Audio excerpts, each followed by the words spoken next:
होय, सावरकरांचं तैलचित्र विधानसभेतून काढणे याला मी स्वातंत्र्यवीर सावरकरांचा अपमान समजतो. स्वातंत्र्यवीर सावरकर हे काँग्रेसला नकोयत, कुठेच नकोयत. ते पाठ्यपुस्तकात नकोयत, ते विधानसभेत नकोयत. त्यांचा पुतळा कोणी उभारला रस्त्यावर चौकात तर तेही नकोय. त्यांचं नाव कुठल्याही शहराच्या भागाला द्यायचं झालं तर तेही नकोय. आणि याचं कारण सरळ आहे. स्वातंत्र्यवीर सावरकरांची विचारसरणी जी हिंदुत्वाची विचारसरणी होती आणि ज्याच्यामुळे देश अखंड राहिला, त्या हिंदुत्वाच्या विचारसरणीला काँग्रेस नेहमी विरोध करत आलेली आहे आणि त्याला अपकीर्त करत आलेली आहे. वास्तविक पाहता सावरकरांचं हिंदुत्व हे जातीभेद निर्मूलनाचं होतं, जातीद्वेष निर्मूलनाचं होतं. सावरकरांचं स्पष्ट मत होतं की जातीभेद आणि जातीद्वेष हे पाळू नयेत, त्यांना गाडावं आणि सर्व हिंदू बांधवांनी संघटित व्हावं. हिंदूंचं एकत्व आणि त्यांच्या अधिकारांचं संरक्षण हेच स्वातंत्र्यवीर सावरकरांचं हिंदुत्व आहे. सावरकरांनी त्यांच्या राजकीय कारकिर्दीत हिंदू महासभेच्या माध्यमातून मुस्लिम लीगच्या पाकिस्तानच्या मागणीला आणि काँग्रेसच्या मुस्लिम लांगुल चालनाच्या मागणीला कडाडून विरोध केला. हिंदू महासभेला जरी अपेक्षित यश मिळालं नसलं तरी सावरकर आणि त्यांची प्रतिमा ही हिंदुत्ववादी नेता म्हणून उभरून आली. त्यांचं यश हे काँग्रेसच्या डोळ्यात खुपत आलेलं आहे आणि म्हणून सावरकर त्यांना कुठेच नको आहेत.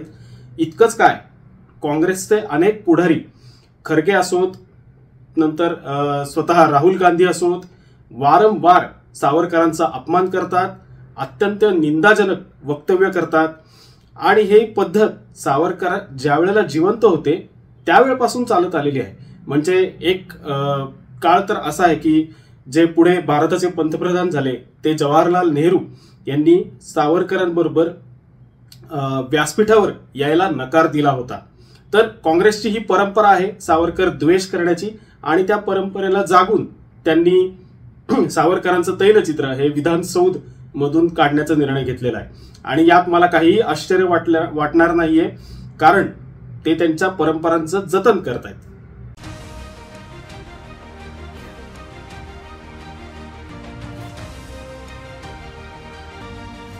अहो, केवळ टिपू सुलतान काय, तुम्ही कुठलाही मुघल आक्रमक घ्या, कुठलाही आक्रमक घ्या, याच्याविषयी आत्यंतिक पुळका या काँग्रेसच्या नेत्यांना आहे. मला असा एक मंत्री दाखवा की ज्यांनी दिल्लीत जे रस्ते आहेत, जे हुमायूनच्या नावाने आहेत, जे अकबराच्या नावाने आहेत, जे बाबरच्या नावाने आहेत, अशा रस्त्यांची नावं ही स्वातंत्र्यानंतर ठेवली गेली, ती बदलावी याचा प्रस्ताव कुठल्या तरी काँग्रेसच्या नेत्यांनी मांडला आहे का? भारतात अशी शहरं आहेत, अशी गावं आहेत ज्यांची नावं ही आक्रमकांवरून पडलेली आहेत. कारण का, त्या आक्रमकांनी तिथे तेवढा काळ राज्य केलं होतं म्हणून त्यांनी त्यांची स्वतःची नावं त्या शहरांना दिली. काँग्रेसचा असा एक मंत्री मला दाखवा ज्याने असा प्रस्ताव मांडलेला आहे की नाही, या शहराचं नाव आता बदललं पाहिजे कारण हा आक्रमक होता. मुळात टिपू सुलतान काय किंवा मुघल परंपरेतले जे अनेक आक्रमक आहेत ते काय, यांना आक्रमक मानायला काँग्रेस तयार नाही. त्यांना वाटतं हे राजे होते, हे आल्यानंतर भारताचा विकास झाला, भारताचं कल्याण झालं, इथल्या हिंदूंचं कल्याण झालं. पण वस्तुस्थिती तशी नाहीये. टिपू सुलतान हा धर्मांध होता. अनेक हिंदूंचं धर्मांतर त्याने केलेलं आहे, अनेक हिंदूंची कत्तल, शिरकाण त्याने केलेलं आहे आणि त्याला काँग्रेस स्वातंत्र्य योद्धा मानते. वास्तविक पाहता स्वतःचं राज्य टिकवण्यासाठी त्यांनी टिपू सुलताननी अनेकांबरोबर हातमिळवणी केली. म्हणजे जो ब्रिटिशांविरुद्ध लढला तो फक्त स्वातंत्र्य सैनिक ही व्याख्या आहे का?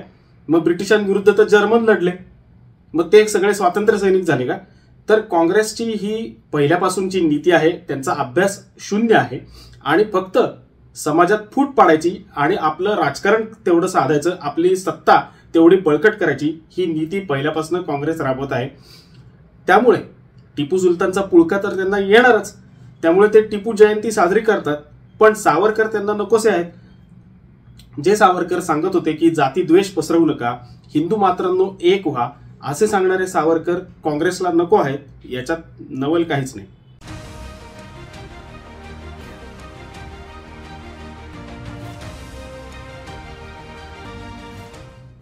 तुमचा हा जो प्रश्न आहे की स्वातंत्र्यवीर सावरकरांचं योगदान काय असं काँग्रेस नेहमीच विचारतं, आणि तो खरंच आहे की काँग्रेस नेहमीच विचारत राहतं, कारण सावरकरांवर काय, स्वातंत्र्य चळवळीवरच काँग्रेसच्या आजच्या नेत्यांचा काहीही अभ्यास नाहीये. त्यांना फक्त एक घराणं दिसतं की ज्यांनी स्वातंत्र्य भारताला मिळवून दिलं, आणि हे घराणं ते थोपवतात. सर्व भारतीय समाजावर त्यांनी हे घराणं थोपवलेलं आहे की याच माणसाने स्वातंत्र्य मिळवून दिलं. आणि भारताचे जे पहिले पंतप्रधान होते नेहरू, त्यांची नावं अनेक ठिकाणांना आहेत.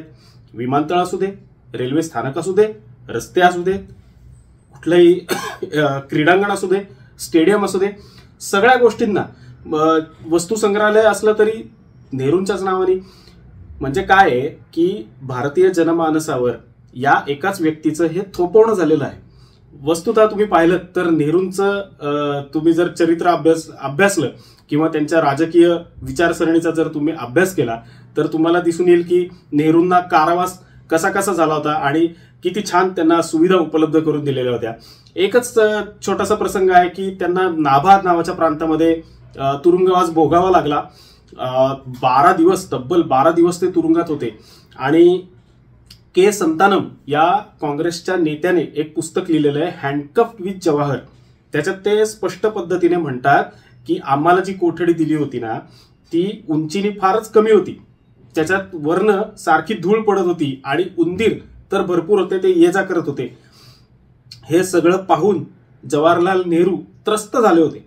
आणि 2 दिवस आम्हाला खायला प्यायला नीट मिळालं नाही, आम्हाला आंघोळीला मिळालं नाही, म्हणून तर ते अजूनच चिडले होते. त्यांच्या वडिलांनी, मोतीलाल नेहरूंनी अर्ज लिहून आपल्या मुलाची विचारपूस केली, त्याला भेटण्याची परवानगी मिळवली. आणि असंही बोललं जातं की मला केवळ माझ्या मुलाला भेटू द्या, या स्वातंत्र्य चळवळीशी माझा काहीही संबंध नाही, मी फक्त माझ्या मुलाला भेटू इच्छितो. अशा प्रकारचा अर्ज पंडित जवाहरलाल नेहरूंच्या पित्याने म्हणजे मोतीलाल नेहरूंनी ब्रिटिश शासनाला दिला होता. हे यांचं स्वातंत्र्य चळवळीतलं योगदान आहे. नंतर मला वाटतं की स्वातंत्र्य जेव्हा भारताने मिळवलं त्याच्या आसपास नेहरू आणि अनेक मौलाना आझाद वगैरे अनेक मंडळी ही सध्याचं जे अहिल्यानगर आहे आणि पूर्वीचं जे अहमदनगर होतं त्या तुरुंगात बंदिस्त होते. आणि यांची बडदास्त ठेवली गेली. आणि मी म्हणत नाही, हे स्वतः इंडिया विन्स फ्रीडम मध्ये मौलाना अब्दुल कलाम आझाद लिहितात की आमची कशा प्रकारे चांगली व्यवस्था राखली गेली, आम्हाला सामान्य बंदिवान जे असतात, सामान्य कैदी असतात, त्यांच्याप्रमाणे वागवण्यात आलं नाही, तर आम्हाला बाहेरून छान जेवण येत होतं, आम्हाला वेगळ्या प्रकारचे डिशेस म्हणजे ताटल्या पानं जेवायला ही चांगल्या प्रकारची होती, उत्तम सुविधा आम्हाला दिल्या. तर हे एकंदरीत त्यांचं योगदान होतं स्वातंत्र्याच्या बाबतीत. दुसरी गोष्ट सांगू इच्छितो मी की आझाद हिंद सेना ज्याचं नाव आपण गौरवाने घेतो, नेताजी सुभाषचंद्र बोस ज्यांचं नाव आपण आदराने घेतो, जे नेताजी सुभाषचंद्र बोस हे सशस्त्र क्रांतिकारक होते. ते भारताबाहेर गेले, त्यांनी बाहेरून आक्रमण केलं, ब्रिटिशांवर आक्रमण केलं आणि आपला देश स्वतंत्र करण्याच्या दृष्टीने त्यांनी महत्त्वपूर्ण कामगिरी बजावली. त्या नेताजी सुभाषचंद्रांबद्दल नेहरूंच्या मनात हा पराकोटीचा द्वेष होता. सिलेक्टेड वर्क्स ऑफ नेहरू मध्येच त्यांनी लिहिलेलं आहे की जर सुभाषचंद्र बोस हे भारतावर चालून आले तर मी सर्व शक्तीनिशी त्यांच्या विरुद्ध लढीन. हे त्यांचंच लिखाण आहे, हे जगजाहीर आहे, हे छापील आहे, कोणीही जाऊ शकतो आणि तो पुरावा म्हणून ग्राह्य धरू शकतो. माझ्याकडे देखील तो पुरावा आहे. दुसरी गोष्ट अत्यंत महत्वाची, ज्या 1942च्या चळवळीचा हे आधार घेतात काँग्रेसचे लोक आणि म्हणतात ही 42ची चळवळ हा 1947 साली मिळालेल्या स्वातंत्र्याचा पाया आहे. किती गमतीचा भाग आहे, म्हणजे 1942 साली पाया रचला गेला, 47 साली स्वातंत्र्य मिळालं. म्हणजे 42च्या आधी 1857 पासून कुणीही स्वातंत्र्यासाठी धडपड केलेली नाही, कुणीही नाही बरं का. म्हणजे त्याच्यात मंगल पांडे नाही, त्याच्यात राणी लक्ष्मीबाई नाही, त्याच्यानंतर झालेले सशस्त्र क्रांतिकारक जर वासुदेव बळवंत फडके ते नाहीत, चापेकर बंधू नाही, इतकंच काय भगतसिंग सुखदेव राजगुरू नाहीत, चंद्रशेखर आझाद देखील नाहीत. हे कोणीच नव्हते 1942च्या आधी. 1942 साली एक चळवळ सुरू झाली, चले जाव. त्याच्यानंतर थेट स्वातंत्र्य कधी मिळालं? 1947 साली. मध्ये काय झालं माहित नाही. काँग्रेस म्हणतं हा त्या ही चळवळ जी होती ना, हा त्याचा स्वातंत्र्याचा पाया होता. पण गंमत सांगतो, 1943 सालचं एक आर्काइव्हमध्ये, नॅशनल आर्काइव्हमध्ये एक गृह मंत्रालयाचा एक अहवाल आहे बरं का, एक रिपोर्ट आहे. त्याच्यात काय लिहिले माहितीये का? महात्मा गांधी आणि जवाहरलाल नेहरूंनी जी चळवळ सुरू केली होती ना, काय चले जाव चळवळ ऑगस्ट 1942 मध्ये, त्या चळवळीबद्दल खेद व्यक्त केलेला आहे. आणि गृह मंत्रालय त्याला म्हणतं ॲपोलॉजिया, म्हणजे चक्क माफीनामा आजच्या भाषेत. तर हे सगळं कॉन्ट्रीब्युशन, हे सगळं काँग्रेसचं आणि नेहरूंचं, हे भारताच्या स्वातंत्र्याच्या लढ्याचं हे योगदान आहे. त्याच्या विरोधात आपण स्वातंत्र्यवीर सावरकरांचं योगदान बघूया. 1905 साली स्वातंत्र्यवीर सावरकरांनी पहिली विदेशी कपड्यांची होळी या पुण्यात घडवून आणली. अभिनव भारत ही आंतरराष्ट्रीय स्तरावर ब्रिटिशांना धाक बसवणारी सशस्त्र क्रांतिकारकांची सेना निर्माण केली, ज्याच्यातून भारतात क्रांतिकारकांच्या हातात पिस्तूल आली, त्यांच्या हातात बॉम्ब मॅन्युअल्स आली आणि त्याचे धक्के हे ब्रिटिश शासनाला बसायला लागले. हे सगळं सावरकरांनी केलं ते शत्रूच्या शिबिरात, म्हणजे ब्रिटनमध्ये जाऊन. त्याच्यानंतर सावरकरांना काळ्या पाण्याची शिक्षा झाली. उणीपुरी 11 वर्ष अंदमानमध्ये, त्याच्यानंतर पुन्हा 2.5 वर्ष ही रत्नागिरीच्या कारागृहात सावरकरांना झिजवण्यात आलं, मरणप्राय यातना देण्यात आल्या. तरी सुद्धा सावरकरांनी सत्व सोडलं नाही, त्यांचा बाणा सोडला नाही. धीरोदात्तपणे ते या शिक्षांना सामोरे गेले. क्रांतीची चळवळ ही चालूच ठेवली होती. अनेक अनेक अनेक रेकॉर्ड्स असे उपलब्ध करून देता येतील की सावरकरांनी अंदमानातून देखील सुटकेचा प्रयत्न केलेला आहे. त्याच्यानंतर आपल्या रत्नागिरीच्या वास्तव्यात देखील भूमिगत पद्धतीने अनेक क्रांतिकारक येऊन सावरकरांना भेटून गेलेल्याची नोंद आहे. अनेक समाजवादी लेखकांनी किंवा अन्य लेखकांनी जे हिंदुत्ववादी नाहीत त्यांनी देखील सावरकरांचं योगदान हे मान्य केलं आहे. सावरकर सुटल्यानंतर सावरकरांनी सैनिकीकरणाची चळवळ हातात घेतली. सैन्यात जास्तीत जास्त हिंदू टक्का वाढवा यासाठी कसोशीने प्रयत्न केले, कारण का अखंड पाकिस्तान का अखंड हिंदुस्थान हा मुद्दा होता.